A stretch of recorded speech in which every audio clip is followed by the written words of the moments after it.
1972 میں مولانا اسعد مدنی رحمۃ اللہ علیہ پاکستان تشریف لائے اور ملتان تشریف لائے۔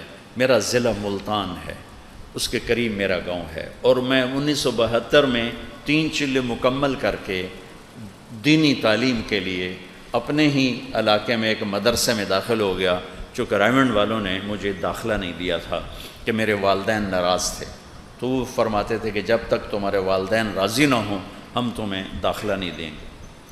تو قاسم العلوم میں تشریف لائے تو وہ زمانہ تھا شاہ سوار خطابت بھری پڑی تھی، بریلیوں میں بھی بڑے خطیب، دیوبندیوں میں بھی بڑے خطیب، خطابت کا دور تھا۔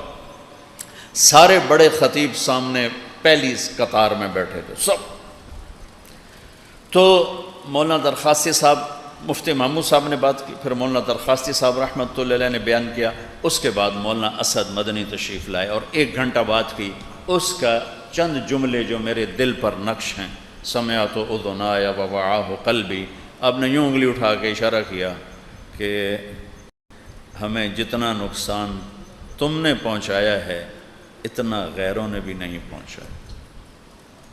میں منبر رسول پہ بیٹھا ہوں اور خطابت کے شاہ سوار بیٹھے تھے، دیوبندیوں کی خطابت کے شاہ سوار، اور یوں کہا ایسے، ہمیں جتنا نقصان تم لوگوں نے پہنچایا ہے اتنا غیروں نے بھی نہیں پہنچایا۔ اور پھر فرمایا کہ ہمارے اکابر گالی کا جواب گالی سے نہیں دیتے تھے، تم لوگ گالی کا جواب گالی سے دیتے ہو، تو حق کو باطل میں پہچان کیسے ہوگی؟ پھر ایک واقعہ سنایا کہ میرے والد صاحب رحمۃ اللہ علیہ ایک جگہ گئے، کسی شہر کا نام لیا، وہ نام بھول گیا، تو فجر کی نماز کے لیے فرمایا کہ مسجد قریب کون سی ہے؟ تو انہوں نے کہا جی یہ مسجد اپنی ہے اور وہ مسجد ہمارے دوسرے بھائیوں کی ہے جو آپ کو کافر کہتے ہیں۔ فجر کی نماز میں سارا مجمع اپنی مسجد میں، مریدین کا سارا اپنی مسجد میں، اور حضرت مدنی غائب۔ نماز کے بعد ڈھونڈا تو ہیں ہی کوئی نہیں، ارے یہ کیا ہوا، حضرت کہاں تشریف لے گئے، حضرت کہاں تشریف لے گئے؟ کسی کو خیال نہیں آیا کہ اس مسجد میں چلے، کسی کو بھی، اور حیران پریشان ہو کے سارے قیام گاہ پہ آ گئے، ادھر کوئی گیا ہی نہیں دیکھنے، اور حضرت مدنی نے فجر کی نماز وہاں جا کے پڑھی۔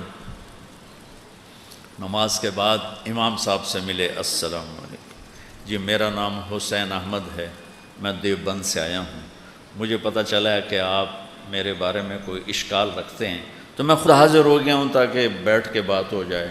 تو انہوں نے رونا شروع کر دیا، کہا میرا کوئی اشکال نہیں ہے، سب نفس پرستی ہے اور میں توبہ کرتا ہوں۔ انہوں نے اسی وقت ان کے ساتھ چل کے آ کر حضرت کی قیام گاہ پر بیٹھ کے ساتھ ناشتہ کی۔